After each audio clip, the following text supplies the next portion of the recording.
we had a meeting, and J.D. Yingling, who is the committee chairman, has prepared a statement and would like to read that statement to the council and to the mayor, if that's allowed. We would need a approval of the council, so we would need a vote to amend the agenda. Second motion. So we have a motion by Mr. Dixon and a second by Mr. Nutter to amend the motion. To amend the agenda, I'm sorry. Okay, Mr. Dixon. You wanted, Mr. Yingling, do you have? I have a statement. All I can right. read that. We need to vote first. oh, I'm sorry. We made a motion second. I'm trying to get all this written down here. Mr. Sterling? Yes.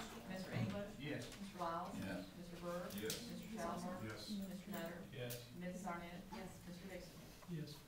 Now, Mr. Yingling. I'm representing the Parks and Recreation Advisory Board, and we have the statement to read after meeting today. After numerous discussions and much frustration over many years about not having the funds that adequately support the Parks and Recreation Programs facility in Searcy, the Parks and Recreation Advisory Board proposed the adoption of an advertising and promotion tax to the City Council in January 2009. The proposal was made after months of study of other cities comparable to Searcy where the tax is in place. After researching the tax and visiting many other cities for tournaments and swim meets and tourism and other events, we believe that it was in the best interest of the city of Searcy to put this tax in place, an A&P tax in place. We believe that an A&P tax would be a benefit to the citizens of Searcy through improved parks and recreation facilities and programs, through promotional events, additional business for hotels and restaurants through attendance to A&P sponsored events, and enhanced quality of life. We appreciate the Searcy City Council's decision to pass A&P tax, setting up the A&P Commission and the collection of A&P tax revenue. Since the passage of A&P tax, there's been a small but vocal group who have opposed the tax and turned City Council proceedings into a spectacle. The A&P tax was legally adopted by the Searcy City Council, like the majority of the cities in Arkansas who have passed A&P taxes. The A&P opposition group circulated petitions to force a vote of the citizens of Searcy on the tax. The opposition group and the city of Searcy are currently engaged in legal proceedings over the issue. The A&P tax has brought in close to $400,000 since the tax was put into place in July. These funds are frozen until legal proceedings are concluded, unless the council votes to set an election for or against the A&P tax.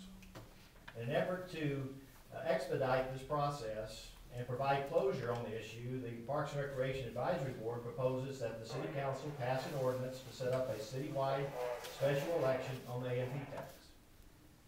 We believe that there is great support for the A&P tax to support and promote parks and recreation in Searcy.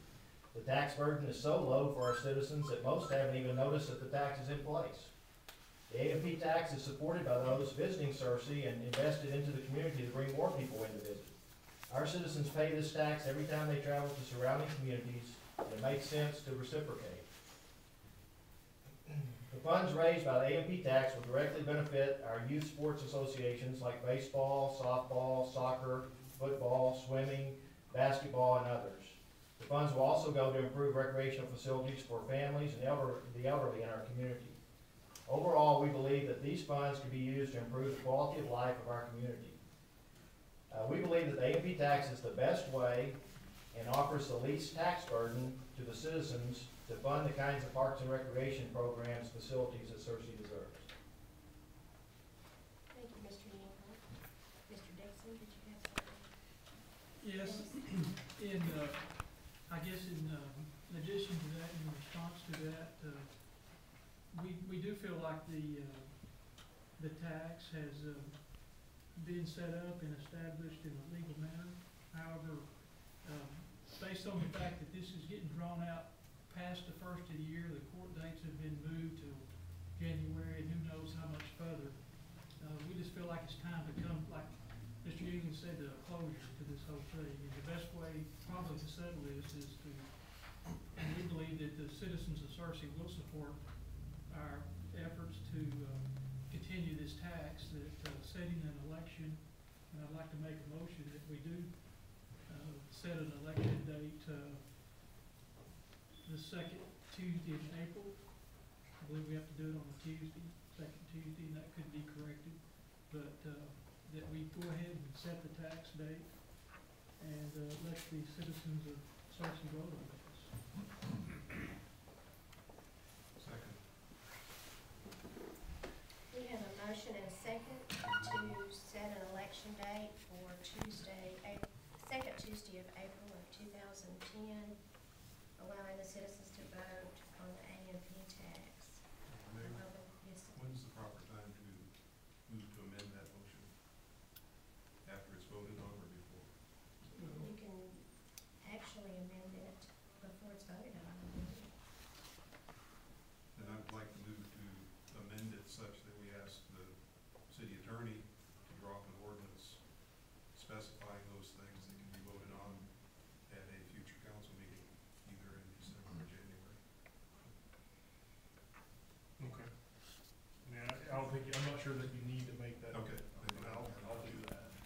You don't need to do it. Okay, I'll do that. Has anyone spoken to any of the election commissioners?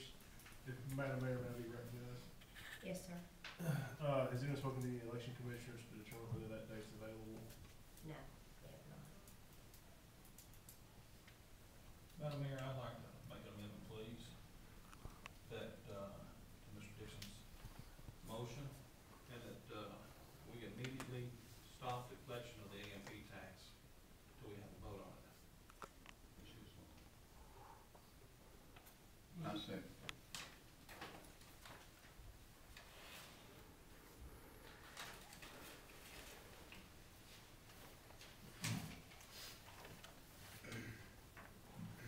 We need to vote on the amendment to the original motion, is that correct? Need to vote, if there's any discussion on Mr. Nutter's, but now it's time or something. Okay, we have a motion by Mr. Nutter, and that was seconded by Mr. Wiles, is that correct? Yes. To amend the original motion to immediately stop collection of the A&P tax. So is there any discussion on that? Yes, I'd like to just say that, talking with, some of the business owners that have in-sourcing when they had to go through the process of getting the tax set on their system, or whatever tax system they had, the cost and the burden to do that, I think would be added, again, unnecessary to them. The tax was set up and, voted on by the council, and I think has been in process legally to, continue with the tax until the election. I think if you ask many of the businesses, they would want to continue with it. In that way, if we vote to continue the tax by the citizens, then nothing changes. Madam Mayor, Yes, sir. I think, I kind of disagree with Mr. Dixon, because the, state constitution, we need to follow the state constitution. And I believe